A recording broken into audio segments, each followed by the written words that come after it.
Hello बच्चों, तो अपन अब शुरुआत करने वाले हैं ज्योमेट्री का चैप्टर नंबर 10। ठीक है, तो ये ज्योमेट्री का पहला चैप्टर है और अपनी बुक में जो अपने सीरियल वाइज आता है जो 10वां चैप्टर है। ठीक है, तो नाम है बिंदुपथ। बिंदुपथ है क्या? Locus point. ठीक है, देखिए अपने पास परिभाषा इसकी दी हुई है कि बिंदुपथ बिंदुओं का एक विशिष्ट समुच्चय होता है जो किन्हीं दिए गए प्रतिबंधों को संतुष्ट करता है। ठीक है, तो अपन इस चीज को एक अपनी भाषा में डालकर कहते हैं कि किसी दी गई शर्तों के अनुसार प्राप्त बिंदुओं का समुच्चय क्या कहलाता है? बिंदुपथ कहलाता है। क्या कहलाता है? बिंदुपथ कहलाता है। ठीक है, अब आते हैं कि कुछ प्रमुख जो बिंदुपथ होते हैं उनके बारे में अपन इस वीडियो में डिस्कस करेंगे। तो अपन की जो सिलेबस में दिए हुए हैं ज्यादातर बिंदुपथ हैं वो आपने पढ़े हैं लगभग 5-6 प्रकार के। ठीक है, 7 के पढ़े होंगे, 8 प्रकार के पढ़े होंगे, लेकिन हम 10 से 12 से 14 तक अपन इसमें पढ़ने वाले हैं। ठीक है, आपका कोई भी क्वेश्चन छूटे नहीं। इसलिए किसी बिंदु से समदूरस्थ बिंदु का बिंदुपथ देखिए क्या है कि ये कोई अपने पास एक बिंदु है, इससे समान दूरी पर स्थित बिंदु है। मान के चलो ये है। जितने समदूरस्थ का मतलब होता है समान दूरी पर स्थित बिंदुओं, तो बिंदुओं को क्या होता है? एक समुच्चय प्राप्त होता है। इस तरीके से समदूरस्थ बिंदुओं का, समदूरस्थ का मतलब होता है ये जो वर्ड है ना, ये बहुत जगह यूज होने वाला है। इस वर्ड को अपन ध्यान से सुनेंगे। समदूरस्थ मतलब समान दूरी पर स्थित। ठीक है, समान दूरी पर स्थित। तो इस तरीके का एक जैसे बिंदुओं का समुच्चय प्राप्त होता है। मैं इन बिंदुओं को बना रहा हूं, आपको दिख रहे हैं स्क्रीन पर। तो देखिए ये धीरे धीरे अगर इन बिंदुओं की सघनता बढ़ाते चले अपन, ये सघन होते चले, ज्यादा बिंदु प्राप्त होते चले, तो ऐसे ऐसे ऐसे करके क्या बन जाता है? व्रत बन जाता है। क्या बन जाता है? व्रत। तो अपन कहेंगे किसी बिंदु से समदूरस्थ बिंदुओं का बिंदुपथ क्या होता है? उससे समान दूरी पर स्थित, या उससे जैसे जितनी दूरी है, मान के चलो ये r दूरी है किसी बिंदु की। ठीक है, तो ये भी r होगी, ये भी r होगी, ये भी r होगी। इस तरीके से r त्रिज्या वाला क्या बन जाएगा? व्रत बन जाएगा। क्या बन जाएगा? व्रत बन जाएगा। ठीक है, तो अपन कहेंगे उस दिए गए बिंदु से और जो बिंदु है अपने पास उस दोनों के मध्य दूरी यदि r है तो r त्रिज्या वाला क्या बन जाएगा? व्रत बन जाएगा। अपन इसका सीधा आंसर लिख देंगे व्रत। क्या लिख देंगे? व्रत। ठीक है, अच्छा अब अपने पास आता है इसका दूसरा टॉपिक। दूसरा क्या है? दूसरा बिंदुपथ कौन सा है कि किसी लुढ़कते हुए वृत्त के केंद्र का बिंदुपथ। अच्छा देखिए, मान चलो ये कोई समतल है। ठीक है, अपना इस तरीके से वृत्त लुढ़क रहा है। अब ये इस जगह पर है, अब ये इस जगह पर आ गया, अब ये इस जगह पर आ गया। मान के चलो जैसे अपने हाथों में पहनने वाले कोई छल्ला है या अपना कोई सिक्का है। सिक्के में तो फिर भी वो एक चक्ति के रूप में आता है, लेकिन अगर अपन कहें कोई चूड़ी है, चूड़ी को अपन किसी समतल पर डाल रहे हैं। ठीक है, तो ढलने के बाद इसका जो बनने वाला एक केंद्र है, ये केंद्र एक निश्चित दूरी बनाकर रखेगा। भाई जैसे मान के चलो ये r है, तो ये भी r रहेगी, ये भी r रहेगी, ये भी r रहेगी। इसका मतलब ये दूरी हमेशा कैसी रहेगी? नियत रहेगी। तो अपन कहेंगे समतल के समांतर, आंसर क्या लिखेंगे? समतल के समांतर सरल रेखा। क्या रहेगा बिंदुपथ? समतल के समांतर एक सरल रेखा।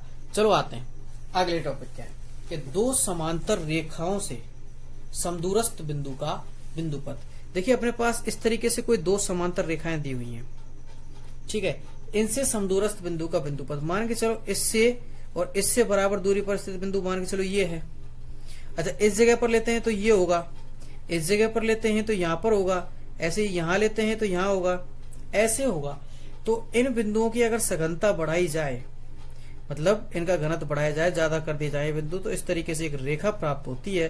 तो अपन लिखेंगे इनका बिंदुपथ क्या होगा? दोनों समांतर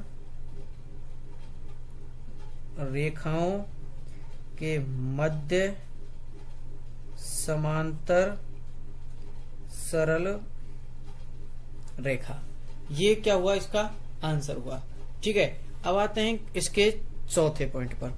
चौथा पॉइंट क्या कह रहा है कि किसी सरल रेखा से समदूरस्थ बिंदु का बिंदुपथ। देखिए ये अपने पास कोई सरल रेखा है। अच्छा इससे मान के चलो r दूरी पर कोई इधर है, या r दूरी पर इधर भी होगा कोई बिंदु, इधर होगा तो इधर भी होगा, इधर होगा तो इधर भी होगा। अच्छा ये इस तरीके से चलता रहेगा। r दूरी की बात कर रहे हैं, मान के चलो अगर पी दूरी की बात करें तो दोनों की तरफ पी दूरी पर भी स्थित बिंदु यही होंगे। तो इस तरीके से इधर भी प्राप्त एक समांतर रेखा होगी और इधर भी प्राप्त समांतर रेखा होगी। ये तो मेन लाइन है, ठीक है, उसके दोनों तरफ समांतर रेखाएं प्राप्त होंगी। तो अपन लिख सकते हैं किसी सरल रेखा से समदूरस्थ बिंदु का बिंदुपथ क्या होगा, उसके दोनों तरफ बनने वाली समांतर रेखाएं। ठीक है, अब आते हैं घड़ी के पेंडुलम के सिरे का बिंदुपथ। देखिए क्या होता है, अपन ने एक घड़ी देखी है जो कई बार अपन मार्केट में जाते हैं, किसी दुकानों पर दिख जाती है, या फिर अगर ज्यादातर कुछ पहले घरों में हुआ करती थी, आजकल अगर नहीं है क्योंकि आजकल इलेक्ट्रॉनिक्स क्लॉक आ गई हैं। तो देखिए अपने पास क्या है, इस तरीके की घड़ी के पेंडुलम होता था और इस तरीके से वो मूव करता है, इधर चलता है फिर इधर चलता है, इस तरीके से चलता रहता है। अच्छा ये देखिए, ये मान के चलो ये कोई आर त्रिज्या है, तो ये इस तरीके से घूम रहा है, इसका मतलब यहाँ भी आर होगी और यहाँ पर भी आर होगी। ठीक है, तो ये एक निश्चित वृत्त का एक हिस्सा होता है। मान के चलो ये वृत्त का हिस्सा है, तो ये क्या कहलाएगा, वृत्त की परिधि का हिस्सा है, तो क्या कहलाएगा, चाप। तो अपन लिखेंगे सिरे का बिंदुपथ क्या होगा, एक वृत्त की चाप। क्या होगा आंसर, वृत्त की चाप। चलो आते हैं 6 पर, कि पोल से बंधी गाय को अधिकतम चारा खाना चाहे, जो अधिकतम चारा खाना चाहे उसकी गति का बिंदुपथ क्या होगा। देखिए उसका मूवमेंट कहाँ कहाँ होकर होगा। ये अपनी कोई पोल या खूंटा अपन जिसको बोलते हैं, उससे बंधी हुई कोई गाय है। अच्छा, इसकी रस्सी यहां तक जा सकती है, ये अधिकतम चारा खाना चाहेगी, तो मान के चलो ये इधर भी चलेगी, जब यहां तक बीत जाएगा तो ये इधर भी जाएगी, ये इधर भी जाएगी। अच्छा, इसकी गति है अधिकतम चारा खाने के लिए, मतलब इसका मतलब है ये बाहर की तरफ जोर कर रही है, तो ये इस तरीके से रहेगी और जिस जगह से होते हुए खाएगी तो ये क्या बनाएगी, एक व्रत बनाएगी। क्या बनाएगी, व्रत बनाएगी। ठीक है, अब आगे चलते हैं अपन क्वेश्चन 7 पर। तो क्वेश्चन 7 के मैंने बनाया है अभी कि ये जो रेखा है, मैं दोबारा समझा देता हूं, ये वीडियो चालू नहीं की थी मैंने। तो देखिए कि इस तरीके से अपने पास 2 प्रतिच्छेद रेखाएं हैं, उनके द्वारा ये बनने वाला कोण है।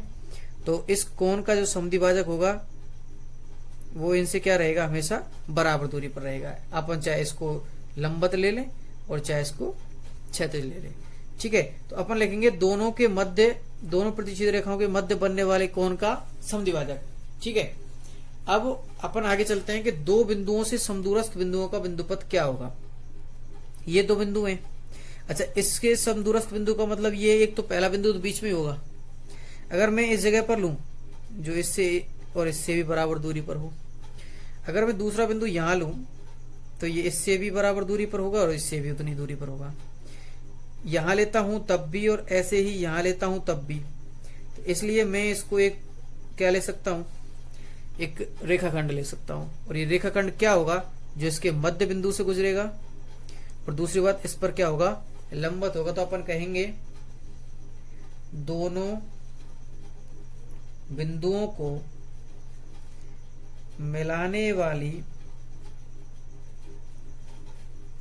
दोनों बिंदुओं को मिलाने वाली रेखाखंड का लंब समद्विभाजक। लिख लेना आंसर क्या होगा, 2 बिंदुओं से समदूरस्थ बिंदु का बिंदुपथ, दोनों बिंदुओं को मिलाने वाली रेखाखंड का लंब समद्विभाजक। प्रत्येक वर्ष एक क्वेश्चन बिंदुपथ पर आ रहा है 1 नंबर का, इसलिए मैंने सभी प्रकार के जितने भी प्रकार के बिंदुपथ बन सकते हैं मैं उन सबको इकट्ठा करके एक वीडियो के लिए आपके लिए लेके आया हूँ। ठीक है, तो अब आप चलते हैं अपन का क्वेश्चन नंबर, आपका ये जो पॉइंट नंबर 9 है कि 3 असंरेख बिंदुओं से समदूरस्थ बिंदुओं का बिंदुपथ। तो देखिए 3 असंरेख बिंदु मान के चलो, एक ये है, एक ये है और एक ये है। तो वही होगा जो इन तीनों से समदूरस्थ होगा। मान के चलो इतना, ये और ये है। अच्छा, अगर ये आर दूरी है, ये भी आर दूरी है, ये भी आर दूरी है, क्योंकि तभी तो समदूरस्थ होगा जब तीनों बराबर होंगे। तो ये आर है, तो अपन इससे इनसे गुजरता हुआ एक वृत्त खींच सकते हैं क्या भाई, इसको त्रिज्या मान लें आर को, तो अपन वृत्त खींचा जा सकता है। तो अपन लिखेंगे इसका, तो ये क्या होगा, और इनको मिलाने वाला मान के चलो ये कोई त्रिभुज है भाई, 3 असंरेख बिंदुओं से त्रिभुज बन सकता है, और त्रिभुज बन सकता है तो इसके चारों तरफ क्या खींचा जा सकता है, वृत्त खींचा जा सकता है। तो अपन लिखेंगे त्रिभुज के जो ये क्या बना, त्रिभुज बना, त्रिभुज का क्या बना, परिवृत्त, परिवृत्त बना तो उसका परिवृत्त का परिकेंद्र, अपन लिख देंगे डायरेक्ट आंसर परिकेंद्र, क्योंकि तीनों शीर्षों से बनता है त्रिभुज, और उस त्रिभुज का परिकेंद्र क्या होगा आपका तीनों बिंदुओं से समदूरस्थ बिंदु का बिंदुपथ। अच्छा, घड़ी की सुई के सिरे का बिंदुपथ या घड़ी की सुई पर स्थित किसी बिंदु का बिंदुपथ। देखिए अंतर क्या है कि अपन से बोल दिया जाए कि ये घड़ी की सुई है, इसके सिरे का बिंदुपथ। अब घड़ी की सुई इधर पहुंचेगी तो इसका सिरा यहां रहेगा, इधर पहुंचेगी तो ऐसे, तो सिरा एक वृत्त की परिधि पर बनता है, तो अपन उसको लिखेंगे वृत्त की परिधि। क्या कहलाएगी, वृत्त की परिधि। अच्छा, ऐसे ही अगर मैं कहूं इस पर स्थित कोई बिंदु, तो वो बिंदु मान के चलो इस तरीके से रहेगा, तो वो भी एक वृत्त की परिधि को इंक्लूड करेगा, तो उसको भी अपन क्या लिखेंगे, वृत्त की परिधि। तो इन दोनों का आंसर तो क्या है, वृत्त सुई पर स्थित किसी बिंदु का बिंदुपथ और सुई के सिरे का बिंदुपथ। लेकिन मैंने दूसरा उसके साथ ही लिखा है घड़ी की सुई का बिंदुपथ। तो घड़ी की सुई क्या है, घड़ी की सुई है इस तरीके से। अच्छा, ये जिस जगह से होते हुए जाएगी उस क्षेत्र को पूरा कवर करते हुए जाएगी। अच्छा, पूरा कवर करेगी तो इसका मतलब वो वृत्त के क्षेत्रफल को इंडिकेट कर रही है, तो अपन लिख सकते हैं पूरा वृत्त। क्या लिख सकते हैं, वृत्त। ध्यान रखना, घड़ी की सुई के सिरे का बिंदुपथ क्या कहलाएगा, वृत्त की परिधि, उसका बिंदुपथ क्या कहलाएगा, वृत्त की परिधि। लेकिन घड़ी की सुई का बिंदुपथ क्या कहलाएगा, वृत्त। इस चीज को याद रखना है। अच्छा, घूमती हुई चकती या डिस्क पर स्थित किसी बिंदु का बिंदुपथ। देखिए क्या है, मान के चलो अपना सिक्का है, सिक्का एक डिस्क होता है, चकती होता है। अगर उस सिक्के को अपन घुमा रहे हैं, उस पर स्थित कोई बिंदु है, तो वो बिंदु भी वृत्त के रूप में घूमेगा। ये वृत्त की परिधि के या वृत्त की चाप के रूप में, चाप में नहीं, वृत्त की परिधि में या वृत्त के रूप में घूमता रहेगा, तो अपन उसका आंसर लिख सकते हैं वृत्त। ठीक है, या वृत्त की परिधि यूज कर सकते हो इस जगह पर। ठीक है।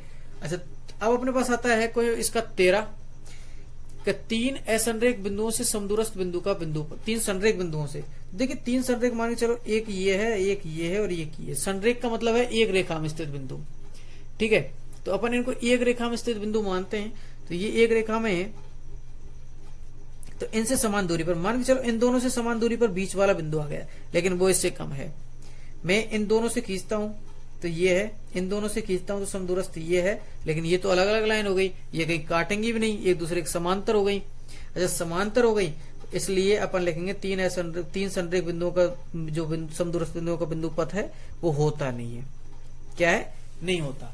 तो अपन लिखेंगे 3 संरेख बिंदुओं से समदूरस्थ बिंदु होता ही नहीं है। ठीक है भाई। अच्छा, किसी त्रिभुज की तीनों भुजाओं का समदूरस्थ बिंदु का बिंदुपथ क्या होगा।